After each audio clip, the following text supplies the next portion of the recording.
Oh, sorry, nyintas di Jangga kan? Iya. Berikan ya gue ampun, waktu 8 gila. tahun.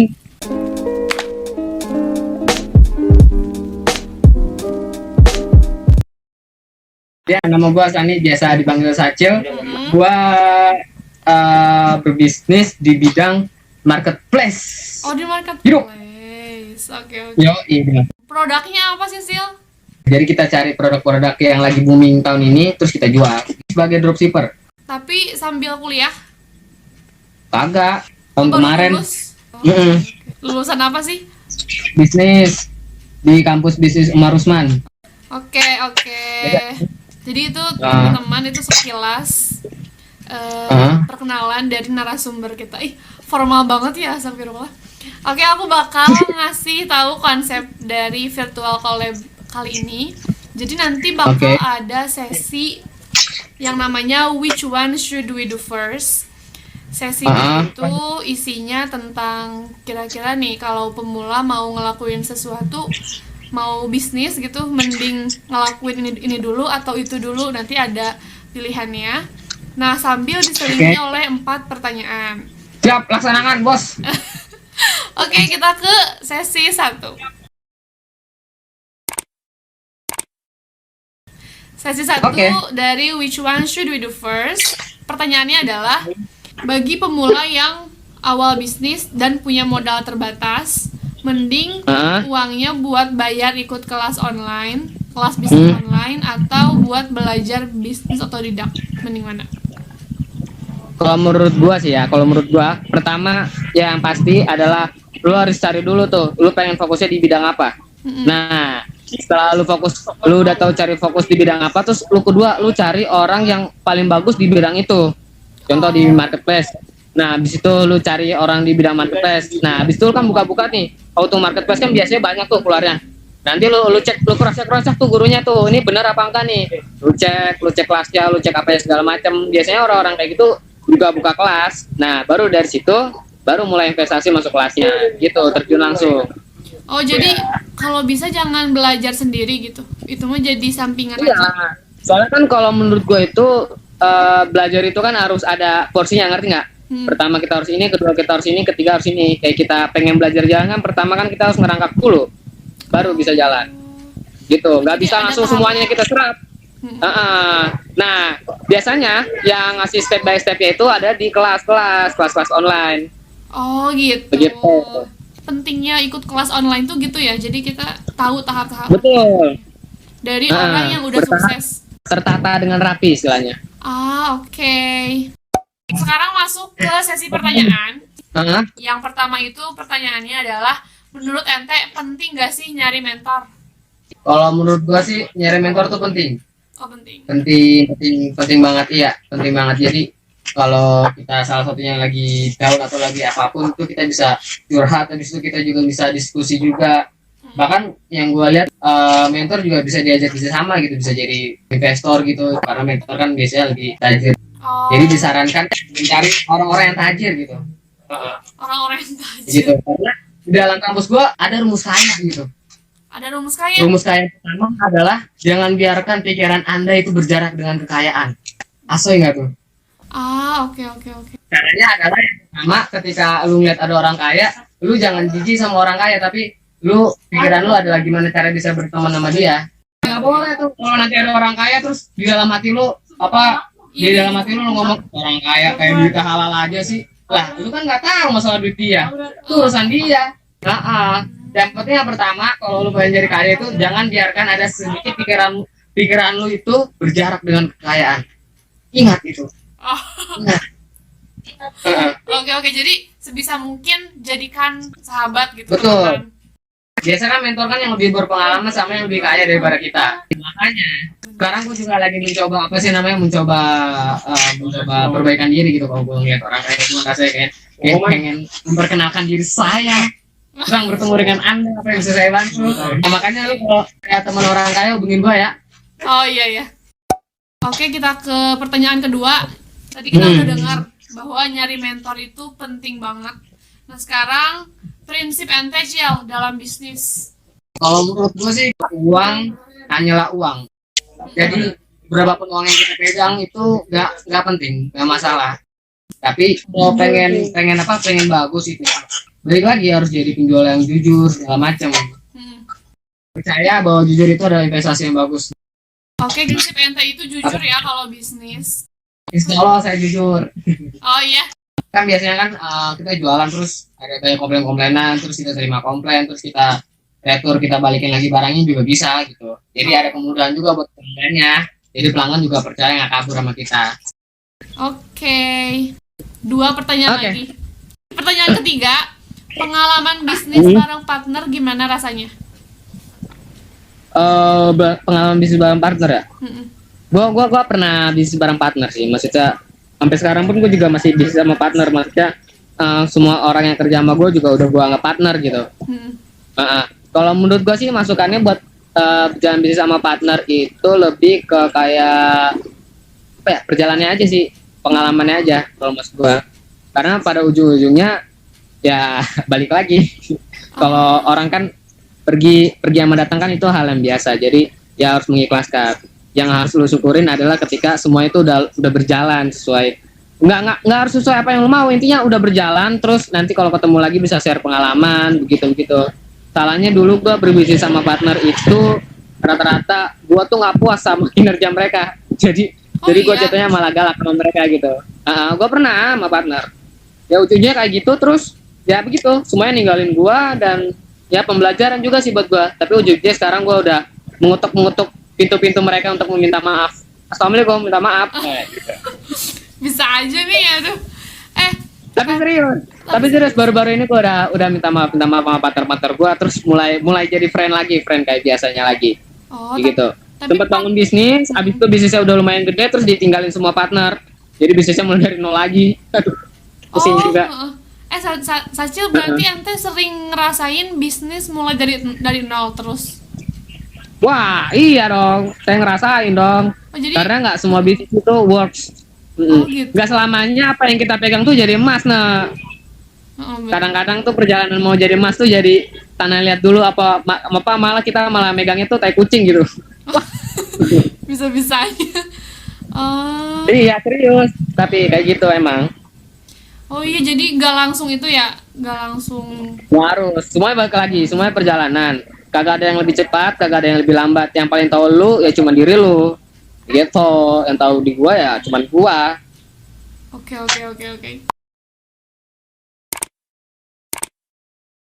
Nah, ada tips gak buat dapat partner yang tepat tuh kayak gimana? Tips buat dapat partner yang tepat, apa ya? Satu, apa yang lu butuh. Terus kedua, sama orang yang lu suka aja. Gitu. Iya, contohnya lu suka sama ini, karena gue percaya itu semua orang tuh nggak ada yang bodoh, semua orang tuh bisa diajarin terus jadi pintar, gitu. Tapi dari inti semua ini adalah lebih baik lu ngajak orang bodoh daripada lu ngajak orang jahat, gitu. Kalau ngajak orang jahat susah buat berubahnya, jadi lebih baik lu ngajak orang bodoh, lu goblok-goblokin nanti jadi pintar gitu dia nanti. Iya. Kalau menurut gua sih, kalau lu ada skill, kita ada skill, terus kita juga senang setiap hari bisa ketemu. Abis itu gue berpikir kenapa kagak gue jadiin dia partner aja ya, maksudnya biar kita bisa have fun setiap hari, kerja keras setiap hari gitu. Walaupun setiap perjalanan yang ada sempurna, maksudnya pasti di perjalanan nanti ada di kalikunya, pasti nanti aja, tapi ya jalanin aja gitu, slow. Jangan paranoid akan masa depan. Paranoid. Oke. Soalnya Cil, ini sebenarnya pertanyaan dari Ane, gara-gara selama ini kan bisnis juga, terus sulit gitu loh dapat partner yang tepat tuh. Jadi udah berpartner dengan beberapa orang, cuman masih susah nyari yang tepat tuh, masih gak tahu siapa yang tepat gitu. Jadi yang pertama kalau kayak gitu, lu list kebutuhan lu apa aja. Contoh, lu butuh content marketer, terus lu butuh apa, lu butuh investor, terus lu butuh apa, lu list tuh. Nanti abis sudah lu list, lu sesuaiin tuh sama kontak WA lu tuh. Ini siapa ya kontak WA? Lu scroll aja ke bawah kontak. Ini. Habis itu baru lu ngobrolin sama dia, masuk apa enggak. Gitu kalau menurut gua. Begitu sih udah cocok. Jadi harus tahu dulu ya apa yang dibutuhin. Iyalah, apa yang lu butuhin, bukan apa yang lu pengen. Oke? Kalau ngikutin apa yang lu pengen kan kagak bakal ada habisnya gitu. Iya, benar benar benar. Masuk ke pertanyaan terakhir. Ini Siap. cukup ditunggu dan cukup penting juga. Tips menurut ente supaya cepet kaya, tapi dengan cara yang halal. Dapat kaya dengan cara yang halal itu kita mulai dari bekerja keras, bekerja pintar, dan bekerja ikhlas. Itu Mantap. seriusan itu tipsnya. Iya tipsnya Sandiaga Uno. Ih, Sandiaga Uno, ya Allah. Iya, iya. Iya, jadi kalau menurut gue itu kaya itu ada step-stepnya. Yang kata gue bilang tadi, kalau kita masukin duit rate 10 masih puluhan juta itu ke dalam investasi, kita baru dapetin return-nya itu kecil, kisaran 5 jutaan setahun kan. Lu nggak bisa hidup dari 5 juta setahun kan, soalnya kehidupan lu kan. Iya. Kan kelihatan tuh, anak mahasiswa aja kehidupannya aja udah berapa sebulan kan. Nah, makanya dari puluhan juta, kalau masih puluhan juta, gue saranin buat masuk ke dalam bisnis duitnya. Masuk ke dalam bisnis, cuman kalau masuk ke dalam bisnis itu resikonya gede, tapi return-nya juga gede, lebih gede daripada investasi. Oke, nah teman, dalam perjalanan ini kita juga udah punya persiapan bahwa kita juga akan membangun aset-aset yang akan bekerja keras untuk kita walaupun saat kita tidur gitu. Silente Itu nanti kayak promosi partai tahu, aduh. Terus kalau udah masuk kayak gitu udah masuknya udah kerja cerdas karena uang yang bekerja sama kita. Nah, nanti ketika kita udah masuk kerja cerdas setelah itu, baru kita kerja ikhlas, alias uang kita itu kita diemin dalam jangka waktu yang lama, kita harus sabar dan tabah sampai akhirnya kita menuai apa yang kita mau. Gitu. Itu tips. Jadi kalau perhitungan gue sih apa? Kenapa enggak? Terus. Kalau perhitungan gue sih gini nah. Jadi kalau gue lihat Sandiaga Uno terus sama orang-orang yang main invest di saham apa yang lainnya tuh, mereka kaya dalam waktu 20 tahun. Dalam waktu 20 tahun. Jadi gak ada yang instan. Nggak ada yang instan. Kalau cara instan, kalau kaya instan sih ada sih, nipu. Iya. Tapi gue nggak mau ngambil jalan itu. Kok jadi ingat pengalaman pribadi? Waduh. Makanya kaya itu kan proses. Jadi jangan percaya sama orang-orang yang kaya instan. Ya kalau orang-orang yang kaya instan ya udah biarin dia aja deh. Kalau kita mah tetap berusaha aja. Kayaknya perlahan tapi sustain gitu. Karena kalau kaya perlahan, kalau menurut gua pondasinya udah benar semua. Kalau kaya instan kayak tiba-tiba lu dikasih duit 1 miliar nih. Wah, terus lu kebakaran juga. Wah, ini duit gua kemana nih? Wah, lalala. Ujung-ujungnya lu gak dapat apa-apa, duit hilang semua. Gak berkah lagi ya. Aduh ya ampun. Jadi kalau menurut gua sabar. Orang-orang kayak 20 tahun kok Sandiaga Uno. Jadi perhitungannya tuh dia naruh 1 miliar, terus dia taruh di saham yang bagus 10 tahun baru dia manen. Habis itu dilanjutin lagi ke 20 tahun. Begitu 1 miliar 10 tahun jadi 10 miliar, dilanjutin lagi jadi 100 miliar. Jadi dia tahun ke-20 baru jadi orang terkaya, begitu. Cuman kan dalam perjalanannya kan perlahan gitu, gak ada yang tiba-tiba. Perlahan. Kayak Pak Suri nyinvest di Jangga kan. Pak Suri nyinvest di Jangga kan. Iya, berikan gue waktu 8 tahun, gue akan jatuhin lu. Sumpah ente ngelihat itu on class emang seru banget sih, sumpah. Iya, Pak Suri itu emang bener-bener kayak apa sih namanya, emang kayak contoh fakta nyata di lapangan gitu. Kalau mau jadi kaya tuh emang ya caranya cara kayak dia, kerja keras. Gila. Baru nanti kerja cerdas. Tapi begitu. Cil, itu menurut ente relate gak dengan dunia nyata, meskipun itu kan drama Korea? Relate. Itu relate banget. Jalan ceritanya. Relate banget. Yang nggak terlalu relate tuh startup tuh masih nggak terlalu relate kalau menurut kata gua. Startup. Kalau Itaewon Class relate banget. Kayak kalau kita ke bawa Itaewon Class ke Jakarta tuh 11-12 lah, kayak dia bukannya di daerah Kemang atau dia bukannya di daerah Pejaten atau Pasar Minggu kan yang tanahnya mahal tuh. Soalnya gue pernah ke sono terus gue tanyain tanahnya berapa nih harganya, tanahnya anjir per meternya lu tau berapa? 32 juta per meter. Gila, udah mahal banget dong. Di Pasar Minggu 32 juta. Gila kata gue. Sacil, tapi dia itu lokasinya metropolitan ya? Iya, metropolitan tengah kota, makanya bisa laku. Kalau orang-orang pulang kerja bener, dilewatin ya. begitu. Iya ya Tapi ampun. ada yang bagus juga sih kalau kalau menurut itu. Jadi sayang banget kalau misalnya kita bangun bisnis, cuman kita nggak bangun brandingnya. Branding, Nah, nah jadi itu kita juga boleh gak harus sambil ngomongin bangun dikit? branding agar bisnis kita menjadi lebih berharga. Coba Sacil ngomongin dikit deh tentang branding. Jujur, ini Oh, tentang branding, belum terlalu itu I, tahu.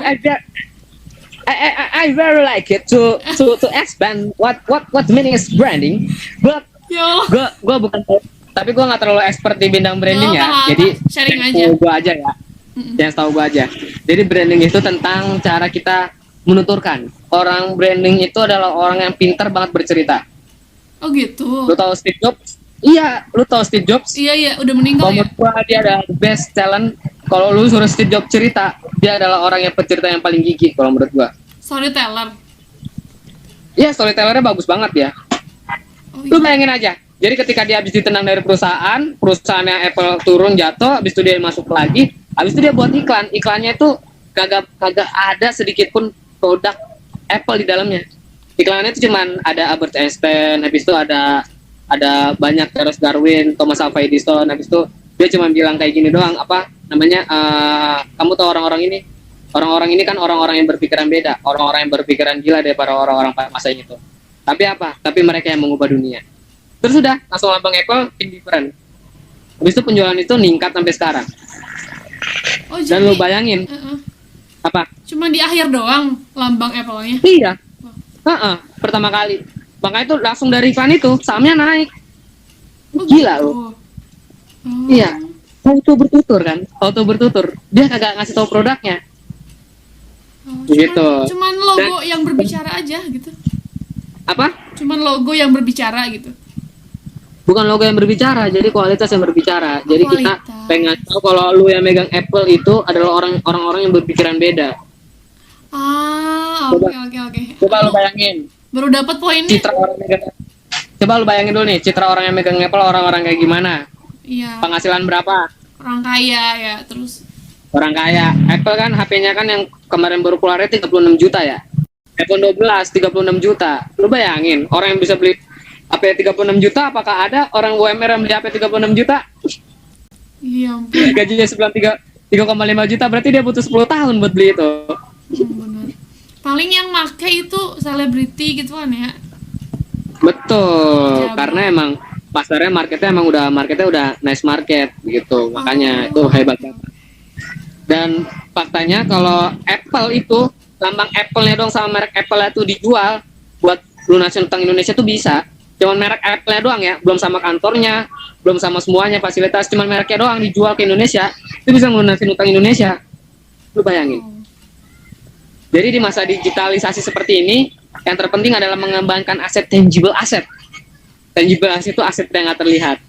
Makanya perusahaan-perusahaan kayak Gojek bisa menang kan melawan Garuda. Padahal kalau dilihat asetnya Garuda gila-gilaan, triliunan, pesawatnya banyak segala macam. Gojek kagak ada motor, bisa jadi paling gede. Iya iya, benar. Gitu. Jadi fokus membangun branding dan tangible asset. Kalau menurut gue sih bisa dicontoh juga sih caranya apa? Caranya filosofi kopi itu bagus tuh. Jadi dia buat storyteller dulu, buat filmnya dulu. Baru habis dia buat filmnya, dia buat coffee shopnya segala macam. Dan itu bagus banget. Makanya penjualannya naik, terus harganya gila-gilaan juga dia. Dia kan ngambil untungnya gede banget. Oke oke. Kayaknya Sacil ya, jadi ini kita dapat manfaat ya. Manfaat kenapa harus ikut kelas bisnis itu ya supaya tahu gitu kayak gini. Nggak salah langkah. Iya, supaya tahu. Jadi gini, hidup kita tuh terarah. Hari ini kita buat apa? Nanti kalau kita duit kita mau kemanain? Habis udah kita punya duit kita kemanain? Habis udah duit kita kemanain? Terus kita kemanain lagi? Jadi kita tahu gitu, terarah. Oh iya, jadi Makanya itu. benar. Karena setiap orang itu punya interestnya masing-masing. Kita nggak bisa memaksakan interest kehendak seseorang. Gitu. Jadi Tapi tetap interest saya adalah menjadi orang kaya. oh, oke. Apa? Oke, jadi aku baru ngeh tahu Cil. Jadi bisa dibilang kalau ikut kelas bisnis itu peta gitu ya. Peta bagi pemula. Iya. Betul. Itu tuh wajiban. Tadi yang pertama harus cari interest lo tuh apa dulu. Lo mau fokus di bidang Oh apa? iya, harus tahu ya. Lo mau jadi expert di bidang apa? Karena baru ikut macem-macem kelasnya. kan ya, Cil? Kenapa? Macem-macem kelas bisnis tuh. Ada yang iklan, ada yang marketplace, segala macam. Hmm. Oke. Nah, jadi pertamanya lu suka interestnya di mana, terus kedua lu harus tahu target market lu siapa, terus ketiga lu cari orang yang udah berkecimpung di dunia itu dan bagus dan berhasil. Baru lu belajar sama dia. Oke, oke, oke, oke. Sekarang tuh ilmu-ilmu tuh bertebaran luas. Jadi hanya kita mengupdate diri kita setiap hari agar kita menjadi manusia yang relate di setiap zaman. Oh iya iya. Sajil ente ngomongnya semangat banget gitu. Oke oke. Gua semangat lah. Kalau lagi kayak gini tuh gua semangat soalnya gue jarang diundang. Wah. Oh iya. Aduh ya ampun. Iya, soalnya teman-teman gue banyak yang lebih gokil daripada gue, jadi makanya Oh tapi gak apa sih, Cil, thank you banget ya udah mau sharing. siap laksanakan. Oh iya Cil, kalau ini gak rahasia, bisa kasih tahu nggak omset udah berapa? Wow, Rahasia nggak? omset itu kan namanya angka ya, hanya angka, hanya just number. Jadi jangan terlalu mendewa-dewakan omset, tapi dewakan proses.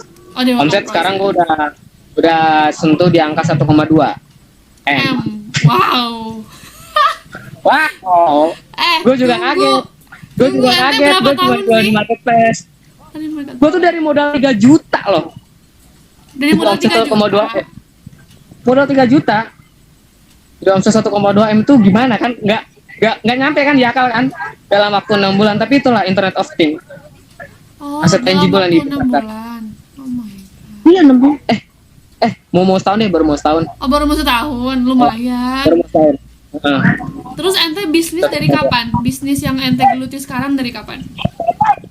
Ya itu dari gua baru lulus kuliah. Itu tahun berapa? 2019 ya? Oh, itu tahun 2019. Oke. Mantap bukan? Tunggu, berarti ente berapa tahun sekarang? 20 gak sih, sama kayak Ani gak sih? Iya dong, aku kelahiran tahun 2000, masih muda kan aku. Aku sudah berjenggot. Oke. Gila, keren banget sih. Sumpah keren banget. Sumpah. Alhamdulillah. Anda juga keren. Ih, gak tau, aku masih ngerintis tahu. Doain Gak apa-apa, ya, gak ada yang salah. doain ya. Dewakan proses, oke?